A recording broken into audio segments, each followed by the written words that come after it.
Okay, so today we will discuss about the last one method of calculation of national income, which is the expenditure method. As we already know that there are the three phases of the income generation, or we can say the different kinds of activities. First was the production of the item, second one was the income, factor income. On the opposite side, the third one was the that income just converted into the expenditure. Expenditure is again converted into the production. तो हमने तीनों faces के according ही हम तीनों method discuss कर रहे हैं। पहले फेज के अकॉर्डिंग हमने प्रोडक्ट मेथड और वैल्यू एडेड मेथड किया, सेकंड फेज के अकॉर्डिंग हमने इनकम मेथड किया, और थर्ड फेज के अकॉर्डिंग हम थर्ड मेथड एक्सपेंडिचर मेथड करेंगे। ओके, तो as per the name indication, इसमें हम जो नेशनल इनकम कैलकुलेट करेंगे that will be calculated on the basis of the expenditure, कि जो खर्चा किया जाता है। अब खर्चा किस चीज पे करते हैं हम लोग? हम गुड्स एंड सर्विसेज को परचेज करने पे जो खर्चा करते हैं। So as per this method, simply the national income is mainly calculated on the basis of the amount of expenditure which is mainly done by the every citizen or the every household, we can say every human being, on the purchases of which thing? On the purchases of goods and services. But the question arises, which one goods and services? The final goods and services produced in an economy during the period of an accounting year. अब यहाँ पर question क्या arise होता है, देखो कि जो हमने चैप्टर नंबर 2 में स्टडी किया था कि कौन कौन से एक्सपेंडिचर होते हैं, consumption expenditure and investment expenditure. तो यहाँ पर हम सिंपली क्या कहेंगे, national income is the sum total of the expenditure on the purchases of final goods and services produced in an economy during the period of an accounting year। तो इसमें mainly क्या आ जाता है कि एक्सपेंडिचर हम किस किस चीज पे करते हैं, mainly the consumption C and investment I, right? That's why it is also known as the consumption and investment method, कि इसमें कंजम्पशन एक्सपेंडिचर और इन्वेस्टमेंट एक्सपेंडिचर दोनों को कंसीडर किया जाता है। और the income disposal method, so simply here the expenditure on the final goods produced during the year is mainly counted in order to measure the national income। अब यहाँ पर हमारा क्वेश्चन क्या अराइज होता है कि अब देखो फाइनल गुड्स के ऊपर देखो, जो भी पैसा खर्च किया जाएगा सबसे पहली बात वो किस पे आएगा? मार्केट प्राइस पे। मार्केट प्राइस पे गुड्स को सेल किया जाता है ना। अब यहाँ पर जो है वो with in the domestic territory है, इट मींस वो डोमेस्टिक लेवल पे होगा, और हमारा क्या आ रहा है? ग्रोस। तो इस मेथड के अकॉर्डिंग आप क्या कैलकुलेट करेंगे? It will be the GDP at MP, GDP at MP. तो आपको अगर नेशनल इनकम कैलकुलेट करना है विच is the NNP eight factor cost, तो आपको एडजस्टमेंट करनी पड़ेगी। ग्रोथ से नेट कैलकुलेट करना पड़ेगा, डोमेस्टिक से नेशनल कैलकुलेट करना पड़ेगा, और मार्केट प्राइस से फैक्टर कॉस्ट कैलकुलेट करना पड़ेगा। तो अब सबसे पहला हमारा क्वेश्चन यहाँ पर क्या अराइज होता है कि एक्चुअल में फाइनल एक्सपेंडिचर होते कौन कौन से हैं, मतलब कौन कौन उसे करता है, और कौन कौन एक्चुअल में उसमें कौन कौन से एलिमेंट्स को हम इंक्लूड करते हैं। So the final expenditure is mainly related to the these four terms, कि जो खर्चे होते हैं देखो उसको फोर टर्म्स में स्प्लिट कर दिया गया, वो कैसे कैसे होते हैं।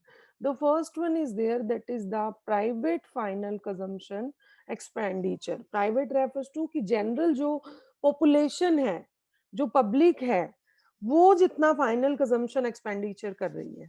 ओके, सेकेंड हमारा आ गया गवर्नमेंट फाइनल कंजम्पशन एक्सपेंडिचर। अब देखो गवर्नमेंट भी कंजम्पशन एक्सपेंडिचर करती है, कैसे? ऐसे नहीं हम कहेंगे कि गवर्नमेंट लेके खुद कंज्यूम कर रही है, नहीं। गवर्नमेंट क्या करती है? पुअर सेक्शन ऑफ सोसाइटी के लिए चीजों को खरीद लेती है, then it just distributed among the poor section of society through the PDS system. वो अदरवाइज गवर्नमेंट अगर इंफ्रास्ट्रक्चर क्रिएट कर रही है, रोड्स रेलवेज बनवा रही है, तो उसके लिए भी तो वो मटेरियल खरीद के क्या करती है? प्रोड्यूस करवाती है ना चीजों को। That is also the consumption, oh sorry, that is the investment expenditure. तो गवर्नमेंट दोनों चीजों में इन्वॉल्व होती है, not only the consumption expenditure, वो इन्वेस्टमेंट एक्सपेंडिचर में भी इंक्लूड होती है। Third one is the investment expenditure and last one is the transactions related to the rest of the world, which is the next net exports. So we will discuss it in detail also. The first one term is there, that is the private final consumption expenditure. तो इसमें mainly क्या क्या चीज आ जाती है, देखो, we can say that it refers to the expenditure on final goods and services by the individual household, non profit institutions, NGOs होते हैं जो, ठीक है, जो इंडिविजुअल लोग हो गए, हाउस होल्ड सेक्टर हो गया, और जो एनजीओज हो गए, तो उसमें मेनली वो लोग क्या करते हैं, देखो कि वो किस किस चीज पे पैसा खर्च करते हैं। They just spend the money on the durable goods, जो थोड़ा सा लंबे टाइम पीरियड के लिए चलते हैं। They just spend the money on the non durable goods, जो कि मतलब रिपीटिंग नेचर में चलता है हमारी लाइफ के अंदर। as well as the people also spend the money on the services, services की जो हम अपनी लाइफ को स्मूथ सर्वाइव करने के लिए हम लोग सर्विसेज लेते हैं, that is also included in the private final consumption expenditure. Second हमारा आ गया गवर्नमेंट फाइनल कंजम्पशन एक्सपेंडिचर। तो गवर्नमेंट में मेनली क्या आ गया कि जो गवर्नमेंट करती है पैसा खर्च किसके ऊपर, फाइनल गुड्स एंड सर्विसेज के ऊपर, लाइक कि वो डिफेंस पर्सोनल जो है, देखो डिफेंस में जो लोग अपॉइंट होते हैं उसका सारा खर्चा गवर्नमेंट से होता है, तो उनके लिए गवर्नमेंट अगर पैसा ले रही है, ठीक है, पैसा खर्च कर रही है, अगर वो पीडीएस सिस्टम के through weaker section of society को पैसा डिस्ट्रीब्यूट कर रही है, that is also the government final expenditure. The third one is the investment expenditure. अब मैंने इन्वेस्टमेंट हमने पहले से किया है स्टडी कि इन्वेस्टमेंट जो है वो दो तरीके की होती है, fixed investment and inventory investment, right. तो यहाँ पर भी हमारा एज इट इज आ जाएगा कि जो इन्वेस्टमेंट एक्सपेंडिचर होता है that is also categorised into the two terms. The simply here we can say it refers to the expenditure on the purchases of the final goods by the producers, कि इसमें mainly कौन purchases कर रहा है, producers purchase कर रहे हैं, और प्रोड्यूसर्स किस लिए परचेज कर रहे हैं, for the further process of production. जैसे कि फार्मर्स ने क्या किया, ट्रैक्टर्स खरीदे, आगे फर्दर उसको प्रोडक्शन में यूज किया। तो अब हमारी इन्वेस्टमेंट भी दो तरीके की होती है, the fixed investment and the inventory investment. तो फिक्स्ड इन्वेस्टमेंट में मेनली क्या होता है, we know very well, which is the expenditure made by the producers on the purchases of fix assets, जैसे कि plant machinery. Fixed investment mainly आ जाएगी fix assets के ऊपर जो पैसा खर्च किया जाता है, दैट इज। अब यहाँ पर क्वेश्चन अराइज होता है कि फिक्स्ड इन्वेस्टमेंट पे कौन कौन पैसा खर्च करता है। देखो, एक तो फिक्स असेट्स पे सिंपल सी बात है कि जो बिजनेस ऑर्गेनाइजेशंस है वो पैसा खर्च करते हैं, the simple thing, business fixed investment, okay. Second क्या होता है, fixed investment by the house holds. अब हाउस होल्ड सेक्टर करता है, अपने घरों को कंस्ट्रक्ट करवाता है, अपने लिए कोई बिल्डिंग बनवाते हैं हम लोग, that one is also the fixed investment, वो भी एक लंबे टाइम पीरियड की इन्वेस्टमेंट हो गई, ठीक है। अब थर्ड यहाँ पर क्या आ जाता है कि पब्लिक फिक्स्ड इन्वेस्टमेंट, कि मेनली जो गवर्नमेंट करती है वो इंफ्रास्ट्रक्चर, किसी भी तरीके के इंफ्रास्ट्रक्चर पे अगर पैसा खर्च कर रही है, रोड्स, रेलवेज, डैम्स, ब्रिजेस, जो भी गवर्नमेंट बना रही है, तो फिक्स्ड इन्वेस्टमेंट में हमारी कौन सा पैसा आ जाएगा, जो फिक्स्ड असेट्स को परचेज करने के लिए लगाया जा रहा है। और ये फिक्स्ड इन्वेस्टमेंट तीन लोग करते हैं, हाउस होल्ड सेक्टर करेगा, ठीक है, then mainly the business houses करेंगे, as well as the third one which is also done by the government. So these are the mainly fixed investment which is made by the different sectors. तो अगर ये आपको तीनों अलग अलग दिए होते हैं, आप इन तीनों को ऐड करके फिक्स्ड इन्वेस्टमेंट निकालोगे। अगर आपको सिंगल फिक्स्ड इन्वेस्टमेंट दिया होता है तो आप सिंगल लेवल पे उसको कैलकुलेट कर लोगे। Next one is the inventory investment. तो इन्वेंट्री हमने पहले ही किया है, which is mainly done in the stock. इसको हम कैसे कैलकुलेट करते हैं, change in stock closing stroke minus opening stroke, the difference between the closing stroke and the opening stroke. Okay, the last one is there, which is the net exports, exports minus imports. तो net exports हमारे क्या होते हैं? It is simply the differences between the exports and imports during the period of an accounting year. अब हमें exports का meaning पता है, means the selling of the goods and services to the another country. Domestically जो produce किए गए हैं उनको बाहर भेजना, और imports क्या होते हैं? The expenditure on the goods and services produced abroad, means बाहर की countries में जो चीजें प्रोड्यूस की गई हैं उसके ऊपर जो एक्सपेंडिचर करना है, परचेज किया मीन्स उनको. सो सिंपली जब हम domestically produced goods and services को कैलकुलेट करते हैं इनका एक्सपेंडिचर को, मीन्स द मेन थिंग कि जो एक्सपोर्ट्स किए हमने, जो पैसा हमें रिसीव हुआ, उसमें से जो इंपोर्ट्स किए हमने, जो पैसा हमने दिया, उन दोनों का डिफरेंस आप कैलकुलेट कर लोगे, so that you can get the net exports there.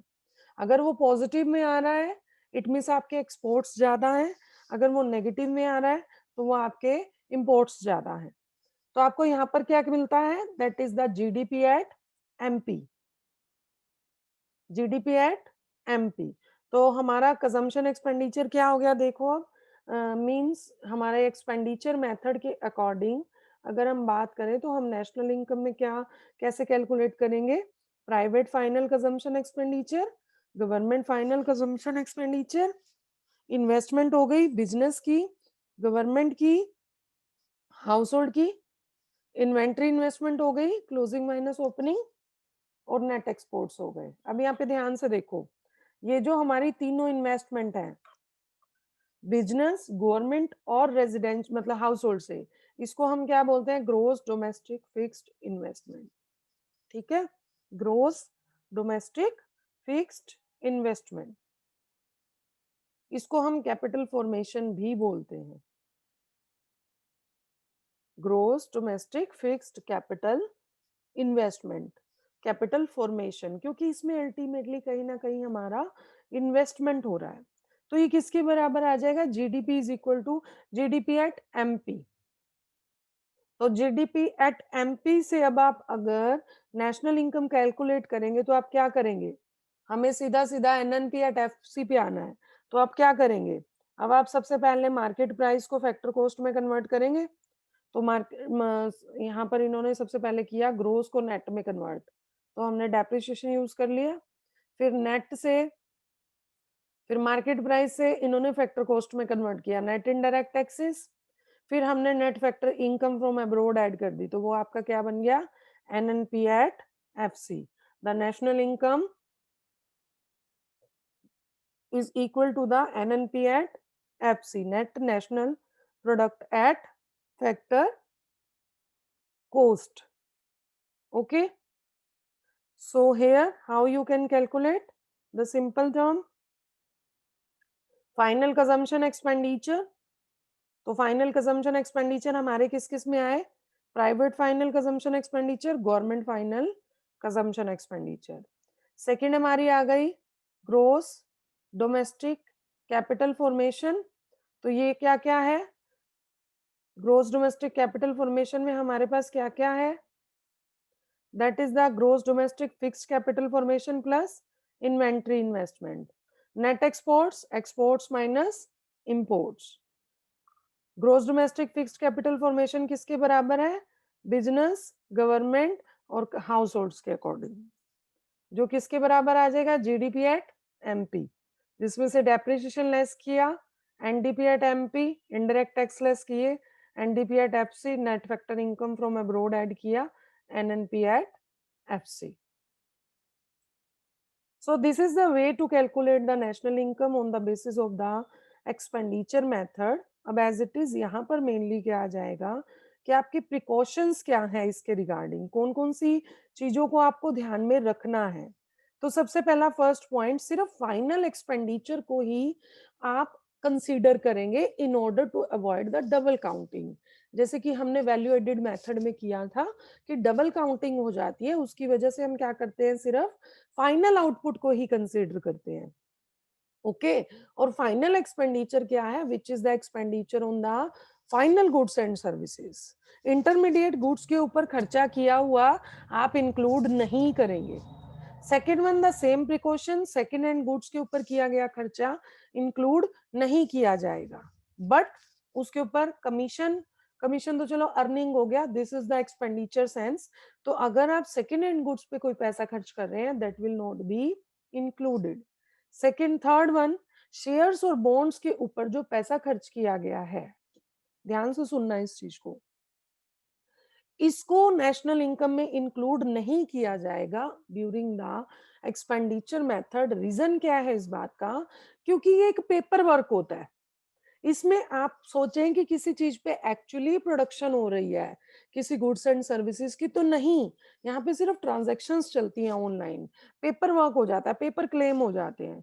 तो ये किसी तरीके का कोई वैल्यू एडिशन नहीं कर रहे, सिर्फ एक बंदे ने शेयर खरीद लिए, दूसरे ने बेच दिए, एक ने खरीद लिए, दूसरे ने बेच दिए। No, there isn't any kind of the production of the goods and services are going to be made. So expenditure on the shares and bonds are not included in the total expenditure. Okay, then expenditure on transfer payment, transfer मैंने आपको बताया था, it means which is the one sided payment। जैसे कि कोई benefit हो रहा है, ओल्ड एज पेंशन, स्कॉलरशिप, मतलब कि कोई गिफ्ट्स डोनेशंस दिए जा रहे हैं, वो भी कोई वैल्यू एडिशन नहीं कर रहे, तो उसको भी आप इंक्लूड नहीं करेंगे। लास्ट वन, एस्टिमेटेड वैल्यू, अगर सेल्फ कंजम्पशन के लिए कोई भी प्रोडक्शन हो रही है, जिसे फार्मर ने वीट्स बना लिए, या इंडस्ट्रियल जो लोग हैं उन्होंने कार मैन्युफैक्चरिंग कंपनी है, उसने कार बना ली अपने लिए, तो खुद के लिए जो भी आप प्रोडक्ट प्रोड्यूस करेंगे, the value of that, estimated value of that product will also be consider, will also be taken into the account. इसी ही तरीके से जो इम्प्यूटेड रेंट है वो भी आप कंसीडर करेंगे। Okay, so this were the way with the help of which we can calculate the national income using the expenditure method। अब देखिए, जैसे इसका एक क्वेश्चन है, from the following data calculate the GDP at both market price and factor cost. अब market price पे भी calculate करनी है और फैक्टर कॉस्ट पे भी कैलकुलेट करनी है। हमारा जो ये मेथड है, इसके अकॉर्डिंग हमारे पास जो आंसरिंग आती है वो आती है जीडीपी एट एमपी। तो यहाँ पर सबसे पहले देखो, ग्रोस इन्वेस्टमेंट हमें गिवन है, नेट एक्सपोर्ट्स हमें गिवन है, नेट इनडायरेक्ट टैक्स गिवन है, डेप्रिसिएशन गिवन है, factor income from abroad given है। मतलब कि ये तीनों चीजें तो ऐसी हैं जो हमें बाद में एडजस्ट करने के लिए चाहिए, राइट। तो यहाँ पर हमें मेन टर्म्स कौन सी दे दी इन्होंने, the main terms are given here, which is the gross investment, net exports, private consumption expenditure, government purchases on goods and services। अब ये चारों आइटम्स में से हमने देखना है कि हमें क्या क्या यूज करना है, सी दिस वेरी केयरफुली। तो सबसे पहले हमारे पास क्या क्या आएगा, ग्रोस इन्वेस्टमेंट, ग्रोस में हमारी सारी हो जाती है, जिसमें कि बिजनेस हाउसेस से भी हो गई, हाउस होल्ड सेक्टर से भी हो गई, एज वेल एज गवर्नमेंट से भी हो गई, राइट। तो ग्रोस इन्वेस्टमेंट हम कंप्लीट ले लेंगे, as well as net exports will be there,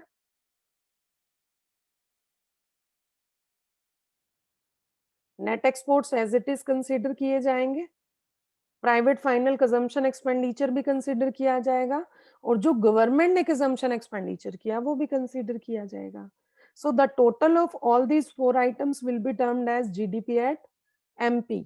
अब जीडीपी एट एमपी है, हमें जीडीपी एट फैक्टर कॉस्ट भी कैलकुलेट करना है, तो इसमें आप क्या करेंगे, नेट इनडायरेक्ट टैक्सेस को लेस कर देंगे, that will be the simple sense of the GDP at MP and GDP at FC। The one more question can be there. See this also.